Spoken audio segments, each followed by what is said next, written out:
بسم اللہ الرحمن الرحیم هماز مشاء بنمیم صدق اللہ العلی العظیم۔ آیت نمبر 11 کے الفاظ کے معانی بیان کرنے سے پہلے ایک اہم نقطے کی طرف آپ کی توجہ دلانا چاہوں گا۔ جیسا کہ آپ دیکھ رہے ہیں کہ ان آیات میں خداوند عالم رسول اللہ کے مخالفین کی صفات بیان کر رہا ہے اور اپنے نبی سے فرما رہا ہے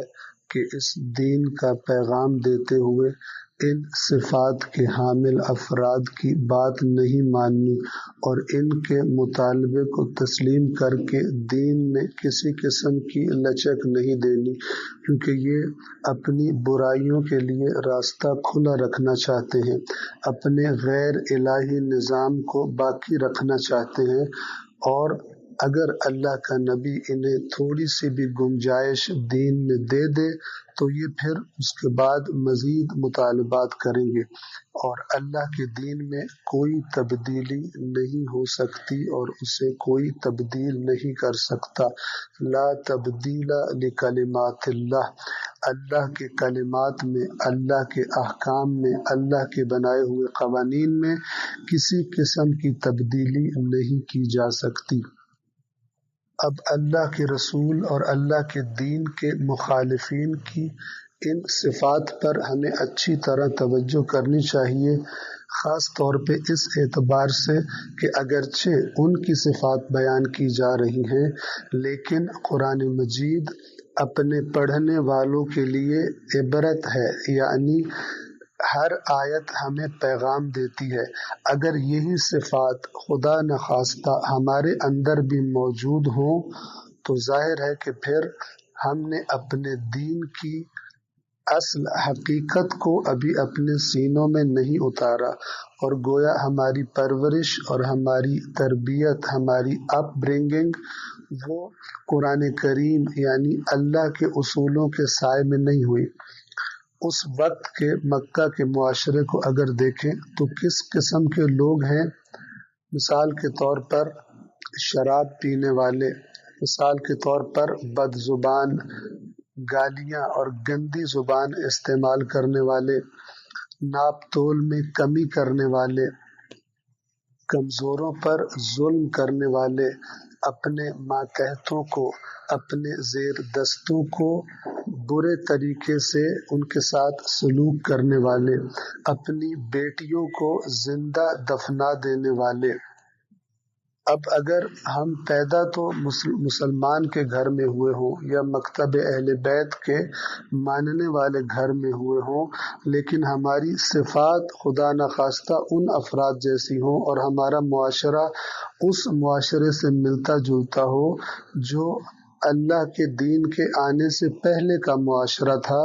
تو پھر ہمیں اپنے اندر غور کرنے کی ضرورت ہے، اس لیے کہ قرآن کریم جو پیغام دیتا ہے وہ یہ کہ اسلام فقط نام رکھ لینے کی چیز نہیں ہے، مسلمان فقط ایک نام کی حیثیت نہیں رکھتا، بلکہ مسلمان وہ ہوتا ہے، اور مسلم کا معنی ہی عربی زبان میں ہے سر جھکا دینے والا، اللہ کے حکم کے آگے سر کو جھکا دینے والا اور اللہ کی نافرمانی نہ کرنے والا۔ ایک مثال آپ کی خدمت میں عرض کرنا چاہوں گا۔ قرآن مجید نے فرمایا وَإِذَا الْمَوْءُودَةُ سُئِلَتْ بِأَيِّ ذَنبٍ قُتِلَتْ، اور جب قیامت کے دن زندہ قبر میں ڈال دی جانے والی، زندہ دفنا دی جانے والی لڑکی سے پوچھا جائے گا بِأَيِّ ذَنبٍ قُتِلَتْ، کہ تجھے کس جرم میں قتل کیا گیا تھا، کس جرم میں اسے مارا گیا تھا۔ اس زمانے میں قتل کی ایک شکل موجود تھی، یعنی ظاہری طور پر قتل کر دینا، دفنا دینا، مار ڈالنا، لیکن آج بھی مسلمان معاشرے میں بیٹیوں کو قتل کرنے کی دوسری شکل موجود ہے۔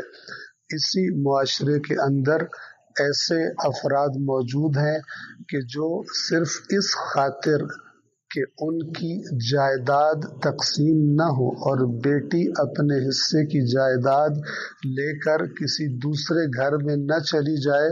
اپنی بیٹیوں کی شادی نہیں کرتے۔ یا بعض اوقات جہاں شادی نہیں کرنی چاہیے، جو اس کی برابری کا نہیں ہے، لیکن وہ والدین کے جو الہی قانون کے زیر سایہ فیصلے نہیں کرتے، وہ ایسی جگہ پر اپنی بیٹی کی شادی کر دیتے ہیں اور اسے دے دیتے ہیں کہ جہاں اس کی زندگی موت سے بھی بدتر ہو جاتی ہے۔ حالانکہ جس طرح اللہ نے ان والدین کو اپنی زندگی گزارنے کا اختیار دیا تھا اور اپنے فیصلے کرنے کا،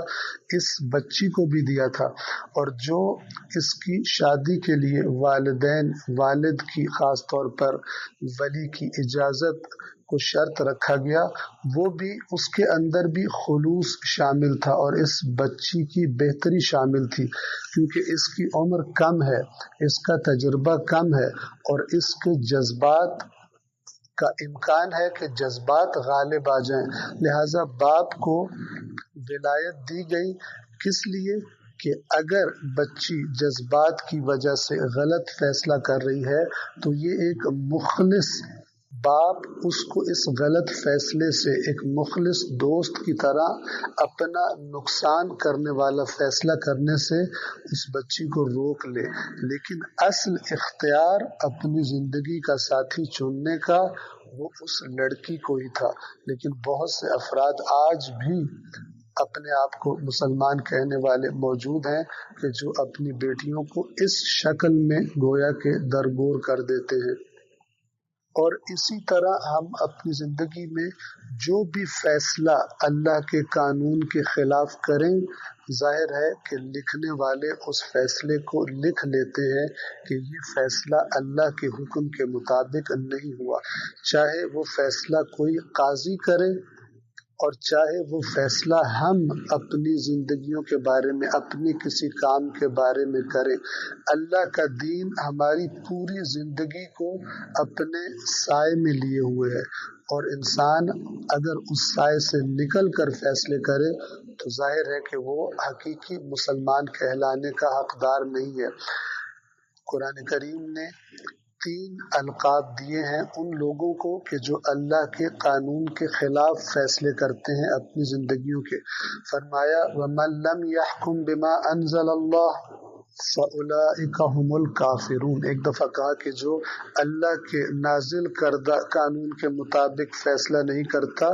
وہ کافر ہے، اللہ کے قانون کا منکر ہے۔ ایک دفعہ اسی آیت کو